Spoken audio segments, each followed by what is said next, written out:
સામાન્ય વૃક્ષ નથી. બિલવૃક્ષના મૂળની અંદર તીર્થો નિવાસ કરે છે. જે કોઈ બિલવૃક્ષની પરિક્રમા કરે ને તેને દુનિયાના તીર્થોની પરિક્રમાનું ફળ મળે છે. આ કોણ બોલે? વ્યાસ ભગવાન બોલે છે. નિવાસ કરે છે. તેથી જે કોઈ બિલવૃક્ષની પરિક્રમા કરે છે તેને તીર્થોની પરિક્રમાનું ફળ મળે છે. તેટલું જ નહીં, જે કોઈ બિલવૃક્ષનું દર્શન કરે છે, સ્પર્શ કરે છે, મહિમા છે. ઘણા માણસો બિલવૃક્ષને સામાન્ય વૃક્ષ તરીકે જોવે છે, તેના પુણ્યનો ક્ષય થાય છે. ભાઈ, સાક્ષાત શંકરનું સ્વરૂપ એ બિલવૃક્ષ છે. બિલવૃક્ષ નીચે બેસી મસ્તક ઉપર જલનું સિંચન કરવાથી સપ્ત ગંગાઓમાં સ્નાન કરવાનું ફળ મળે છે. જલાકુલમ મહાદેવો દ્રષ્ટવા. બિલવૃક્ષનું ખામણું હોય ને, કેરો, એ આખું તમે પાણીથી ભરો ને, એ જોઈને શિવ બહુ રાજી થાય અને તેને અઢળક લક્ષ્મીની પ્રાપ્તિ થાય, તેને સંપત્તિ મળે છે. જે માણસ બિલવૃક્ષનું ખામણું આખું પાણીનું ભરે ને, એ શંકરને બહુ ગમે અને એને લક્ષ્મી મળે છે. ભગવાન મહાદેવ પોતાના મુખ દ્વારા એમ કહ્યું છે કે જે કોઈ માનવ બિલવૃક્ષના મૂળની સેવા કરે તેના સંતાનના સુખમાં વૃદ્ધિ થાય. સંતતિ વર્ધતિ સુખમ. તેના સંતાનોના સુખમાં વૃદ્ધિ થાય જે માનવ બિલવૃક્ષના મૂળની સેવા કરે છે. બિલ્વ મૂલે દીપમાલા એમ. જે માનવ બિલવૃક્ષ નીચે દીપમાળા પ્રગટ કરે છે, સતત્વજ્ઞાન સંપન્નો મહેશાન ગતોર ભવે. તે માનવને તત્વજ્ઞાનની પ્રાપ્તિ થાય, અંતે શિવલોકનો ભાગીદારી બની જાય છે. બિલવૃક્ષ નીચે દીપમાળા પ્રગટ કરે છે. આગળ એમ કહ્યું, બિલ્વ મૂલે શિવરતમ બોધ્યસ્તુ ભક્તિતા. બિલવૃક્ષ નીચે કોઈ ભોજન કરે ને તો તેને તીર્થમાં ભોજન કરવાનું ફળ મળે છે. બિલવૃક્ષ નીચે એકને ભોજન કરે, એકમ બા કોટી ગુણિતમ. બિલવૃક્ષ નીચે કોઈ એકને ભોજન કરાવો તો 1 કરોડ માણસોને ભોજન કરાવવાનું ફળ મળે.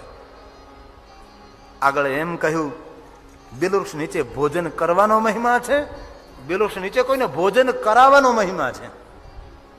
બિલ્વ મૂલે ક્ષીરિતમ. બિલ્વવૃક્ષને નીચે કોઈ સંતને, કોઈ સાધુને, કોઈ શિવ ભક્તને શિવ રતમ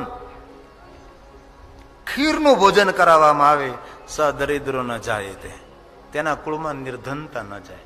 તો ક્યારે અવસર મળે તો કોઈ સાધુને, કોઈ સંતને, કોઈ વિદ્વાન બ્રાહ્મણને, કોઈ શિવ ભક્તને અથવા કોઈ ભૂખા માણસને બિલવૃક્ષ નીચે ભોજન કરાવવામાં આવે, ખીરનું ભોજન, તો સદરિદ્રો ન જાય, તેના કુળમાં નિર્ધનતા ન જાય.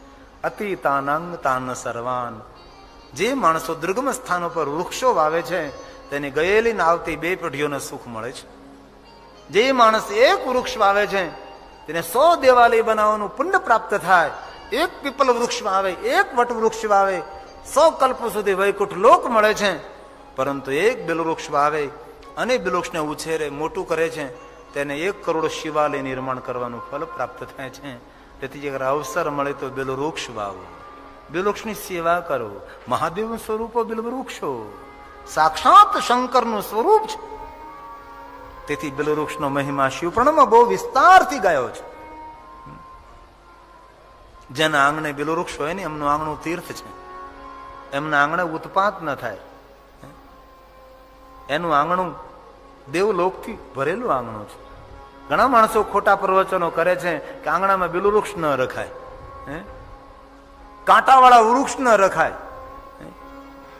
માણસ જેટલો ખૂચે ને એટલા વૃક્ષો નથી ખૂચતા. પણ આવી ખોટા વહેમો ઉભા કરે છે. તેથી બિલવૃક્ષની સેવા, બિલવૃક્ષ વાવવાનો બહુ જ મહિમા છે. ભગવાન મહાદેવે લક્ષ્મીને વરદાન આપેલું છે. પૂરી કથા છે. લક્ષ્મીને અને વિષ્ણુ ભગવાનને જયારે ઝઘડો થયો ને ત્યારે લક્ષ્મી પિયરમાં રીસામણે ગઈ. કેટલાય વર્ષો સુધી લક્ષ્મી રોકાણી વિષ્ણુને છોડીને. પછી લક્ષ્મીની ઈચ્છા થઈ કે હવે મારે વૈકુંઠ લોકમાં જવું છે. દેવતાઓ પાસે ગઈ, કોઈ સમાધાન ન કરાયું. ત્યારબાદ નારદની પાસે ગયા લક્ષ્મીજી. નારદજી એમ કહ્યું કે લક્ષ્મી, જીવનમાં સંકટ પડે ને ત્યારે સગા સંબંધી પાસે ન જવાય, જીવનમાં સંકટ પડે ત્યારે સાધનાનો પંથ પકડી લેવાય. લક્ષ્મી, તમે પાર્થેશ્વર મહાદેવની પૂજા કરો. અને નારદના કહેવાથી આ લક્ષ્મીજી વનમાં જઈને પાર્થિવ લિંગ નિર્માણ કરે છે, માટીનું લિંગ નિર્માણ કરે છે. લક્ષ્મી માટીના લિંગની પૂજા કરે છે. લક્ષ્મી મહાદેવના પરમ ભક્ત છે. અને શિવને પ્રસન્ન કરવા માટે આ લક્ષ્મી કઠિન સાધના, અને પછી તો શિવને પ્રસન્ન કરવાના સ્તન ઉત્પન્નસ્ય મહાદેવસ્ય પ્રિય. પોતાનો સ્તન કાપીને શિવને અર્પણ અને ભગવાન શંકર દર્શન આપે, તેની સાથે વૃક્ષ પ્રગટ થાય. અને લક્ષ્મી કહે છે, પ્રભુ તમે તો પ્રગટ થયા, તમારી સાથે વૃક્ષ પ્રગટ થયું, એનો મહિમા શું છે? હવે શંકર ભગવાન કહે છે, લક્ષ્મી આ તમારા તપનું ફળ છે, આપની સાધનાનું ફળ છે. આ વૃક્ષનું નામ રહે બિલ વૃક્ષ, અને આ વૃક્ષનું મૂળ નામ રહે છે શ્રી વૃક્ષ. અને આના જે ફળ આવે છે તેને બિલ્વ ફળ કહેવાય, પણ તેનું સાચું નામ રહે છે શ્રીફળ. નાળિયેર ને નાળિયેર જ કહેવાય છે. બિલવૃક્ષને જે ફળ આવે છે એનું નામ છે શ્રીફળ. બિલવૃક્ષનું બીજું નામ છે શ્રી વૃક્ષ. લક્ષ્મીની સાધના દ્વારા પ્રગટ થયેલું વૃક્ષ એ છે બિલવૃક્ષ. અને ભગવાન મહાદેવ પોતાના મુખ દ્વારા કહ્યું, હે લક્ષ્મી આપને સાધનાનું ફળ છે, આ મહિનામાં વૃક્ષ પ્રગટ થયું છે, તમે આ મહિનામાં મારી સાધના કરી છે. લક્ષ્મી તમે જાણો છો આ મહિનો કયો ચાલે છે? ત્યારે મહાદેવજી કહે છે, લક્ષ્મી આ મહિનો પવિત્ર શ્રાવણ માસ છે, અને પવિત્ર શ્રાવણ માસમાં તમે સાધના કરી અને તમારી સાધનાના ફલ સ્વરૂપે આ વૃક્ષ પ્રગટ થયું છે. તેથી લક્ષ્મી સાંભળો, તમે જે કોઈ પવિત્ર શ્રાવણ માસની અંદર આ તમારા દ્વારા પ્રગટ થયેલું બિલ્વવૃક્ષ એના પર્ણ લઈ અને મને જે અર્પણ કરે છે એના પર હું તો પૂર્ણ કૃપા કરીશ. પરંતુ લક્ષ્મી તમારે મને વચન આપવાનું છે. લક્ષ્મી કહે, મહાદેવ આપ કહો, મને આજ્ઞા કરો. ત્યારે શંકર ભગવાને એમ કહ્યું છે લક્ષ્મીજીને, લક્ષ્મી આ પવિત્ર શ્રાવણ માસમાં તમે સાધના કરી, પવિત્ર શ્રાવણ માસની અંદર આ બિલ્વવૃક્ષ પ્રગટ થયું. લક્ષ્મી સાંભળો, તમે જે કોઈ પવિત્ર શ્રાવણ માસની અંદર બિલ્વપત્ર મને અર્પણ કરે છે તેના પર હું કૃપા કરીશ, પણ પૂર્ણ કૃપા તો તમારે કરવાની છે. ત્યારે લક્ષ્મીજીએ કહ્યું છે કે મહાદેવ હું તમને વચન આપું છું કે જે કોઈ પવિત્ર શ્રાવણ માસની અંદર બિલ્વપત્રોથી તમારી પૂજા કરે ને એના પર હું લક્ષ્મી નહીં, હું મહાલક્ષ્મી પૂર્ણ કૃપા કરીશ. તેથી આ મહિનાની અંદર બિલ્વપત્ર મહાદેવને અધિકમાં અધિક અર્પણ થાય છે. તમારે જો આખું વર્ષ નહીં પણ શ્રાવણ મહિનો આવે ત્યારે શિવ ભક્તો દૂર દૂર સુધી જાય, જંગલમાંથી વનમાંથી બિલ્વપત્ર લઈ આવે, અને પવિત્ર શ્રાવણ માસમાં વધારે વધારે બિલ્વપત્ર મહાદેવને અર્પણ કરવામાં આવે છે. તેથી પવિત્ર શ્રાવણ માસમાં બિલ્વપત્ર શિવને અર્પણ કરવાથી મહાલક્ષ્મી પૂર્ણ કૃપા કરે છે. અને શિવજી બિલ્વવૃક્ષનો મહિમા ગાય છે. પ્રધાન વક્તા શંકર, પ્રધાન શ્રોતા લક્ષ્મી છે. અને મહાદેવ કથાનો પ્રારંભ કરે. વાયુ વેગે દેવતાઓ આવે છે, કથા સાંભળવા માટે બેસી જાય છે. અને પૂર્ણ બિલ્વવૃક્ષના મહાત્માની કથા શંકર ભગવાન કહે છે. અને ત્યાર પછી ભગવાન મહાદેવ કહે છે, લક્ષ્મી વરદાન માગો. ત્યારે લક્ષ્મીજી કહે છે, પ્રભુ આપ તો અંતર્યામી છો. દેવ સભામાં બેઠેલા વિષ્ણુ છે. ભગવાન શંકર વિષ્ણુ ઉપર નજર કરે છે. વિષ્ણુ દેવ સભામાંથી ઉભા થાય અને આગળ આવે છે, લક્ષ્મીની બાજુમાં ઉભા રહે છે. અને લક્ષ્મીજી અને ભગવાન વિષ્ણુજી બંને મહાદેવને પ્રણામ કરે છે, સાથે ભેગા મળીને વંદન કરે છે. ત્યારે શંકર ભગવાન એમ કહે છે, વિષ્ણુ એ લક્ષ્મી તમારા જેમ કોઈ પણ પતિ પત્ની સાથે મને વંદન કરશે ને તેનું દાંપત્ય જીવનનું દિવ્ય બનાવીશ, તેના દાંપત્ય જીવનમાં મધુરતા આપીશ. તેથી શંકરની પૂજા પતિ પત્ની, શંકરની વંદના પતિ પત્ની, એનો બહુ મહિમા છે. શંકર ભગવાન વિષ્ણુ અને લક્ષ્મીનું સુંદર સમાધાન અને સુંદર એક બિલ્વવૃક્ષ પ્રાપ્ત થાય છે. તેથી બિલ્વવૃક્ષનો મહિમા શિવ પુરાણમાં બહુ વિસ્તારથી ગાયો છે. અંતે ભગવાન વ્યાસજીએ એમ કહ્યું કે જે કોઈ બિલ્વવૃક્ષનો મહિમા સાંભળે છે, ધ્યાન દેના, જે કોઈ બિલ્વવૃક્ષનો મહિમા સાંભળે છે તે માનવને 1 કરોડ બિલ્વપત્ર મહાદેવને અર્પણ કરવાનું ફલ પ્રાપ્ત થશે. તેથી આપણે 1 કરોડ બિલ્વપત્ર કેવી રીતે મહાદેવને અર્પણ કરીએ, પણ જે કોઈ બિલ્વવૃક્ષનો મહિમા સાંભળે છે એમને 1 કરોડ બિલ્વપત્ર શિવજીને અર્પણ કરવાનું ફલ પ્રાપ્ત થાય છે. આવો બિલ્વવૃક્ષનો મહિમા છે. તેથી ક્યારેક અવસર મળે તો બિલ્વવૃક્ષને પ્રણામ કરજો, બિલ્વવૃક્ષની પરિક્રમા કરજો. અને બહુ મહત્વની વસ્તુ, કોઈ મહત્વના કામ માટે નીકળતા હોય, કોઈ લાંબા પ્રવાસ માટે, કોઈ નવા ઉદ્યોગ માટે, કોઈ નવા વ્યવસાય માટે, ત્યારે બિલ્વવૃક્ષ નીચે એક દીપ કરો, બિલ્વવૃક્ષને જલ સિંચન કરો અને બિલ્વવૃક્ષને પગે લાગો અને બિલ્વવૃક્ષ નીચે ઉભા રહી મહાદેવને યાદ કરીને કલ્પના કરો. કલ્પવૃક્ષ છે જે કાર્ય માટે તમે નીકળો ને એ કાર્યમાં સફળતા મળે છે. જો બિલવૃક્ષ હોય તો એટલું કરવું, દીવો કરવાનો બિલવૃક્ષને દીપ, જલનો લોટો અર્પણ કરવાનો, અને બિલવૃક્ષ ભગવાનને પગે લાગીને યાત્રાએ મહત્વના કાર્ય નીકળો, તેનો બહુ મહિમા છે. સાક્ષાત મહાદેવનું સ્વરૂપ એ બિલ્વવૃક્ષ છે. બિલવૃક્ષનો મહિમા શિવપુરાણમાં શા માટે ગાયો? તો કે એટલા માટે કે બિલવૃક્ષ હવામાં વધારેમાં વધારે ઓક્સિજન છોડી શકે છે, વાતાવરણને પવિત્ર પણ કરે ને વાતાવરણને સુગંધી પણ કરે છે. તેથી વૃક્ષનો મહિમા છે. અને મૂળથી લઈ, કાષ્ઠથી લઈ, છાલથી લઈ, પર્ણથી લઈ, ફૂલથી લઈ, ફળ સુધી, બીજ સુધી આખું વૃક્ષ આયુર્વેદિક ઔષધિ છે. બિલવૃક્ષના ફળ આવે ને બીજ આવે ને આંખના ટીપા બને છે, એના કાનની દવા બને છે, બિલામાંથી પેટની દવાઓ બને, બિલાના પર્ણમાંથી અનેક રોગની દવાઓ બને. મૂળથી લઈને પૂરું વૃક્ષ એક આયુર્વેદિક ઔષધિ છે. તેથી બિલવૃક્ષનો મહિમા છે. વાતાવરણને પવિત્ર પણ કરે, વાતાવરણને સુગંધી પણ કરે છે, એ બિલવૃક્ષ છે. તેથી મારું ગામ, મારું વતન સૌરાષ્ટ્ર, ઓરિજિનલ કાઠિયાવાડ, સૌરાષ્ટ્ર, સાવરકુંડલા, એની બાજુમાં નાનકડું ગામ છે મોટા ઝીંઝુડા. એના પાદરમાં અમારું એક જૂનું શિવાલય ભાડેશ્વર મહાદેવ, ચોનાથી બનેલું, તેનું પથ્થરનું બનાવેલું. એની બાજુમાં એક સરોવર બનાવ્યું છે વરસાદનું પાણી ભેગું કરવા માટે. અને શિવાલયના પટાંગણની અંદર 1 લાખ બિલવૃક્ષનું એક જંગલ બનાવી રહ્યા છે. એમાં 40,000 બિલવૃક્ષ મેં મોટા કર્યા છે. અને નિયમ એવો છે, બિલવૃક્ષના જંગલમાંથી અમે કોઈને પાન તોડવા નથી દેતા. કારણ કે બિલવૃક્ષના જો પાન તોડી લ્યો તો વિકાસ અટકી જાય. જેમ માણસ નાકથી શ્વાસ લે છે એમ વૃક્ષ પાનથી શ્વાસ લે છે. તેથી અમે ડાળખી કે પાન તોડવા નથી દેતા, વાતાવરણની પવિત્રતા માટે. 1 લાખ બિલવૃક્ષનું જંગલ, એમાં 150 ગાયોની ગૌશાળા, અને એની અંદર આપણા જે યાત્રિકો આવે તેને રહેવાની વ્યવસ્થા, અને ઓરિજિનલ કાઠિયાવાડી ભોજન. એટલે તમને સૌને કહું છું, ક્યારે પણ તમે સૌરાષ્ટ્ર બાજુ આવતા હો તો સારું 7 કિલોમીટર દૂર છે આ બિલવૃક્ષનું જંગલ જોવા જેવું છે. હમણાં ગુજરાત સરકાર તરફથી વન પંડિતનો એવોર્ડ આ બિલવૃક્ષના જંગલને મળ્યો છે. આટલું સુંદર એક દિવ્ય જંગલ બિલવૃક્ષનું નિર્માણ કર્યું છે. તો બિલવૃક્ષનો મહિમા શિવપુરાણમાં બહુ ગાયો છે. અને હવે આજે કથાનો 6ઠ્ઠો દિવસ છે. સતી પ્રાગટ્ય મારે કરવાનું છે. ક્યારની માતાજી બધી તૈયાર થઈને આવી ગઈ છે, તો થોડી મિનિટોમાં સતી પ્રાગટ્ય કરું. શિવ મહાપુરાણની રુદ્ર સંહિતા. રુદ્ર સંહિતામાં પહેલો ભાગ સૃષ્ટિખંડ, બીજો ભાગ સતીખંડ છે. એમાં દક્ષપુત્રી સતીના જીવનની કથા કહી છે. એક સમયે ખુદ બ્રહ્માજી પોતાના પુત્ર દક્ષની પાસે જાય છે અને ત્યાંથી કથાનો પ્રારંભ થાય છે. એક સીમંતરે દેવ મુને લોક પિતા. દક્ષ પોતાના પિતા બ્રહ્માનું સ્વાગત કરે છે, સુંદર આસન આપે છે, દક્ષ પરિક્રમા કરે છે, પ્રણામ કરે, સાષ્ટાંગ પ્રણામ કરે છે. દક્ષ પોતાના પિતાને દંડવત પ્રણામ કરે છે. પુત્રનો વ્યવહાર પિતા સાથે કેવો હોવો જોઈએ એ દક્ષ દેખાડે છે. પરિક્રમા કરો માતા પિતાની, પ્રણામ કરો, સાષ્ટાંગ પ્રણામ કરો.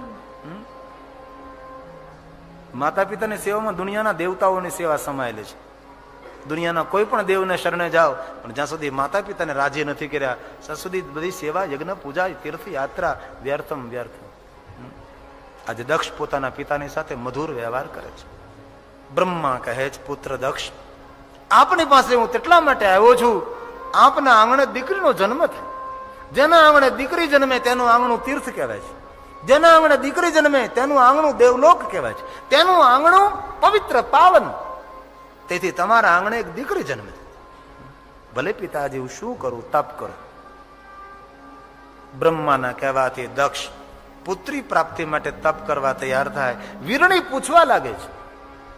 ત્યારે દક્ષ કહે છે, વીરણી, પુત્રી પ્રાપ્તિ માટે હું તપ કરવા જાઉં છું. વીરણી બહુ રાજી થયા, મારા મનની વાત તમે કહી. દક્ષ, કેટલા સમયથી મારા મનમાં એક વાત રમતી હતી કે મારા આંગણે દીકરી જન્મે. દક્ષ, ધન્ય છો આપ. વીરણીએ પોતાના પતિ દક્ષને ખૂબ ખૂબ ધન્યતા આપી. નગરના ડાયા અને સજ્જન માણસો દક્ષને મળવા આવ્યા અને કહ્યું કે મેં સાંભળ્યું છે દક્ષ કે તમે દીકરી પ્રાપ્તિ માટે, પુત્રી પ્રાપ્તિ માટે તપ કરવા જાઓ છો. હા, નગરના ડાયા અને સજ્જન માણસોએ દક્ષનું સન્માન કર્યું છે.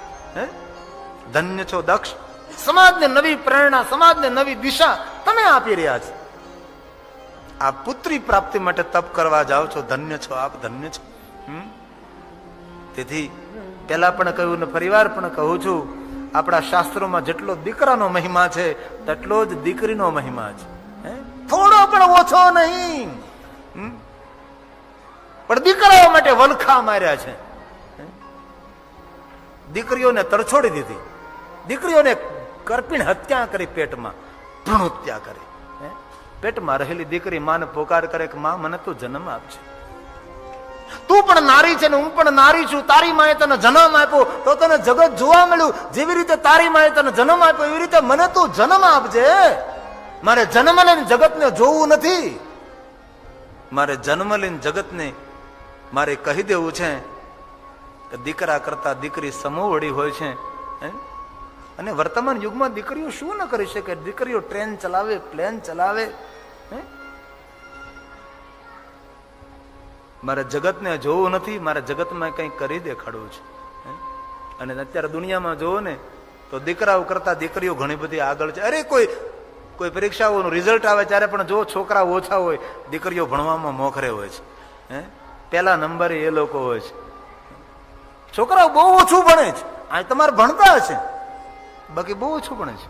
અને જો છોકરાઓ ધ્યાન નહીં રાખે ને તો છોકરાના હાથમાં રસોડા ડિપાર્ટમેન્ટ આવવાનો છે. કારણ કે દીકરીઓ ભણી ગણીને ધીમે ધીમે ધીમે કેટલી આગળ નીકળી રહી છે. અને હું પણ કથાના માધ્યમ દ્વારા કહું છું કે દીકરીઓને ભણાવી જોઈ, પગભર કરવી જોઈ, પોતાને કાબેલ કરવી જોઈ.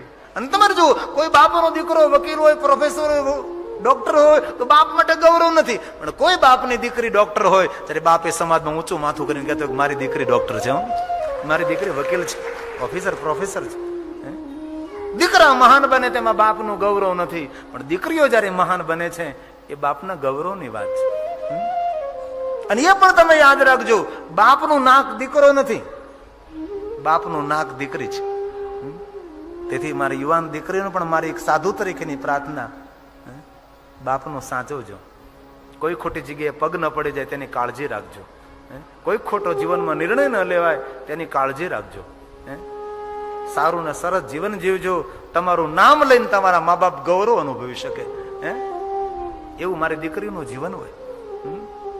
તેથી ભણો ગણો અને ખૂબ આગળ વધો.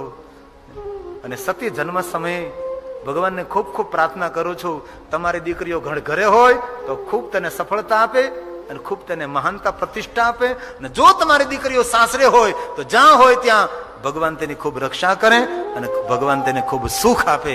એ મહાદેવના હૃદયપૂર્વકની આપ સૌની દીકરીઓ માટે પ્રાર્થના છે. કોઈની દીકરી ઘરે હોય, કોઈની દીકરી સાસરે હોય, અને ક્યાં બાપને દીકરી વાલી ન હોય.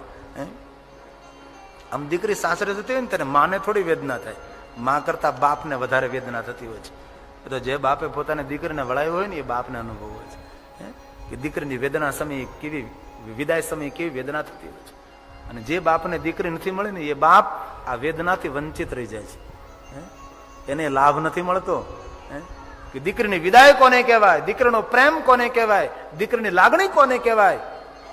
જે બાપને દીકરી નથી મળી ને અધૂરો બાપ છે, અપૂર્ણ બાપ છે. પૂર્ણ બાપ તો તે છે જે પિતાને ઘરે દીકરી હોય. તેથી મેં પહેલા પણ કહ્યું, આજે પણ કહું છું, તે જ માતા વંદનીય છે જે માં દીકરીને જન્મ આપે છે.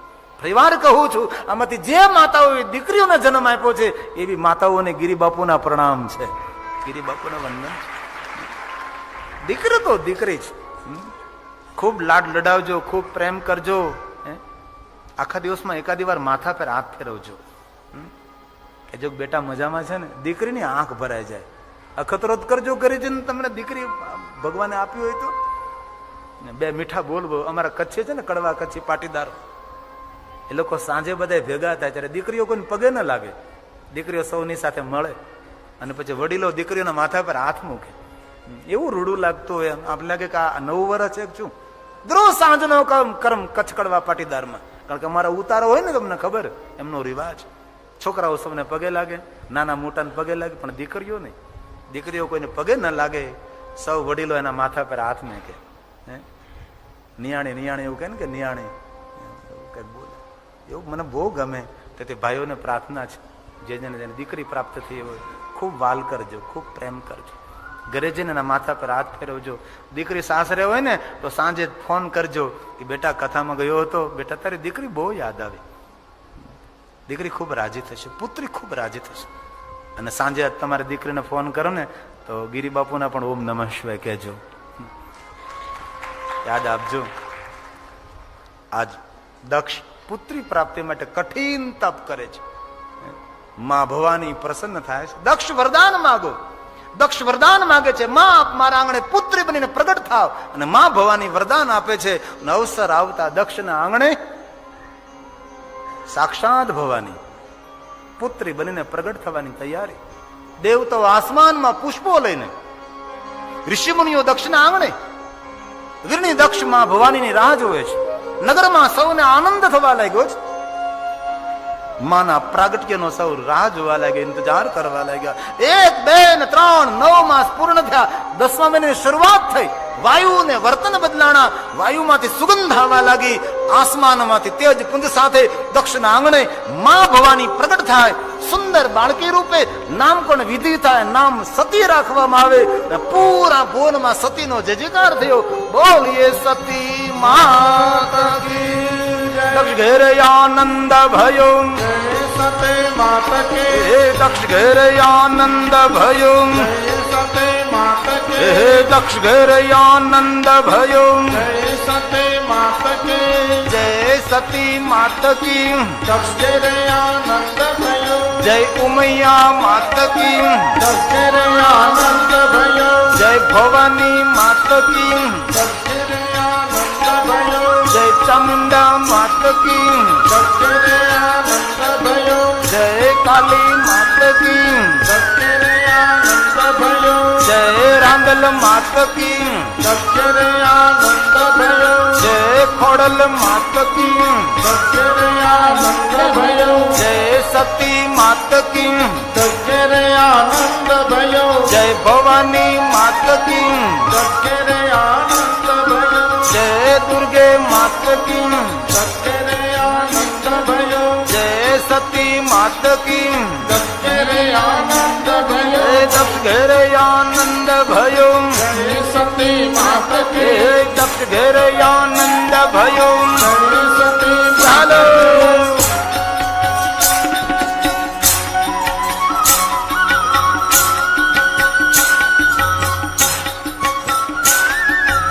હે માં, હે માં.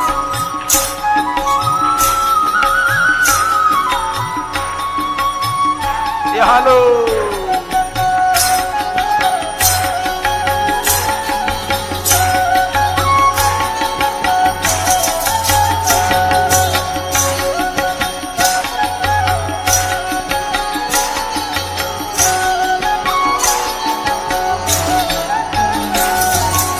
આસમાના રંગની ચુંદડી રે માં. ચુંદડી રે મારી ચુંદડી લહેરાય. આસમાના રંગની ચુંદડી રે માં.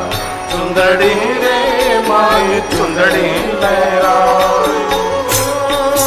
હે માં, હે માં. રંગે મોટી માય ચુંદડી.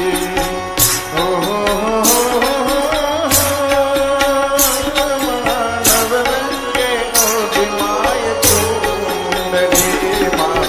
નવરંગે મોટી માય ચુંદડી રે માં. ચુંદડી રે મારી ચુંદડી લહેરા. આસમાના રંગની ચુંદડી રે માં. ચુંદડી રે મારી ચુંદડી લહેરા.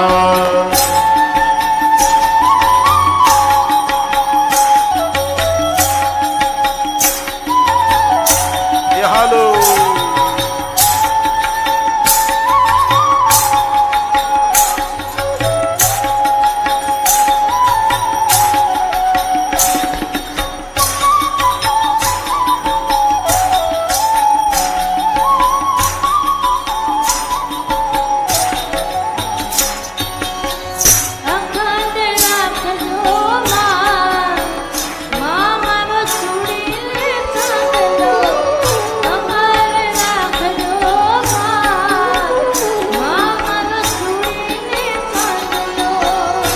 ચૂંટલો ઘડ્યો છે મેં તો હાથી કેરા દાંતનો ચૂંટલો ઘડ્યો છે મેં તો હાથી કેરા દાંતનો જો જય નંદવાળી ના જા